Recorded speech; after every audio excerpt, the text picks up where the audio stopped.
유럽과 러시아를 잇는 우크라이나. 체르노빌 원전 사태로 우리에게 강하게 기억됩니다. 새해 첫날을 이들은 어떻게 보내고 있을까요? 현재 김종홍 통신원 연결해 들어보겠습니다.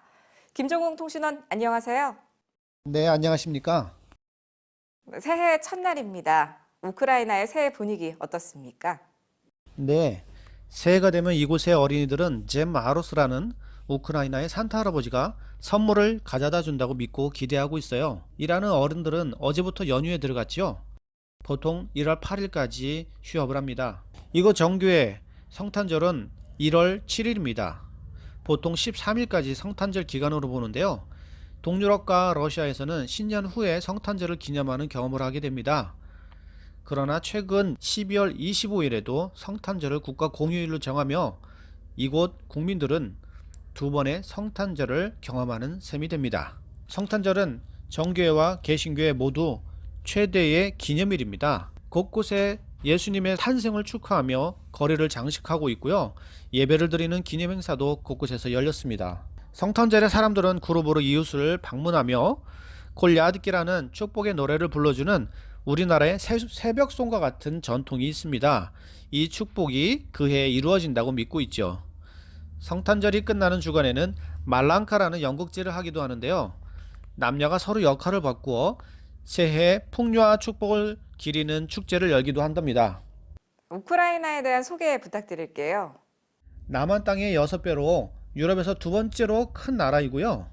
유럽의 빵바구니라고 불리며 산지가 많이 없고 비옥한 흑토로 이루어진 곡창지대입니다. 2014년 유로마이단 혁명과 러시아의 크림반도 강제 병합 이후 경제가 붕괴하면서 월 평균 급여가 165달러로 떨어졌고요. 최저임금 약 50달러 수준입니다. 실제 월급은 하나로 30만원 내외라고 보시면 됩니다. 하지만 우크라이나는 잠재력이 매우 큰 나라입니다. 전국토가 흑토로 비옥한 땅이고 첨단 공업시설이 있고 항공 우주 산업 분야에 탁월한 실력을 갖추고 있습니다. 구소련이 해체될 때 뛰어난 인재들을 많이 보유하고 있어서 발전 가능성이 높은 나라였습니다. 그러나 독립 후에 정치적으로 또 경제적으로 혼란을 겪으면서 다른 동유럽 국가만큼은 발전하지 못한 상황입니다. 네, 우크라이나의 종교적, 선교적 의미가 있다면 어떤 게 있을까요? 정교회 국가로서 우크라이나는 988년에 동방정교회를 국교화하면서 지금까지 1000년이 넘는 교회 역사를 갖고 있지만 오랜 기간 신앙이 퇴색되어졌고 의식과 전통을 중시하는 형식적인 신앙에 치우쳐져 있습니다. 특히 종교가 정치와 영합하는 현상이 두드러지고 있습니다. 러시아와 분쟁이 있은 후에 2018년 12월에 러시아 교구에 있던 우크라이나 정교회가 독립하는 일이 벌어졌습니다. 종교 분포도를 보면 정교회 신자가 64%이고요.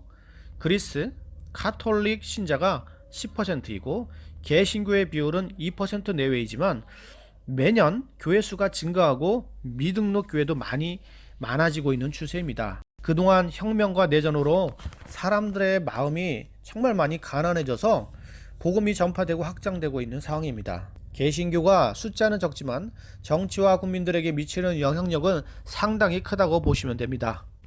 네, 우크라이나 한인 선교사님들이 서로 돕고 협력하며 모이기에 힘쓰고 계시다고 들었습니다. 어떤 활동하고 계신지 소개 부탁드립니다. 네, 우크라이나 선교사는 52유닛으로 자녀 포함 130명의 선교사 가족이 전역에 흩어져서 사역을 하고 있습니다. 모두 선교사 협의회 소속으로 공동체로 협력하고 있습니다. 초기 선배 선교사들이 교단과 파송단체를 초월해서 단합을 했고요. 이 전통이 현재까지 잘 이어져서 서로 아름다운 협력을 하고 있습니다. 어느 선교사가 어려움을 당했다든지 혹은 좋은 일이 있으면 함께 모여서 위로하고 함께 축하해 줍니다. 작년에는 한 선교사님의 선교센터에 불이 나서 완전히 전소되는 어려움이 있었을 때 회원 모두가 온몸으로 도왔고요. 필요한 물건을 구해주기도 했습니다. 그리고 남쪽 지역에서 사역을 하던 남상목 선교사님이 불의의 사고로 순교하는 일이 있었는데요. 그분의 장례 예배에 모든 선교사가 모여 애도하고 힘을 모아 기념비를 세우는 일을 하기도 했습니다. 작년 12월 초에 협의회 주최로 나의 사랑 우크라이나라는 주제로 컨퍼런스를 했는데요.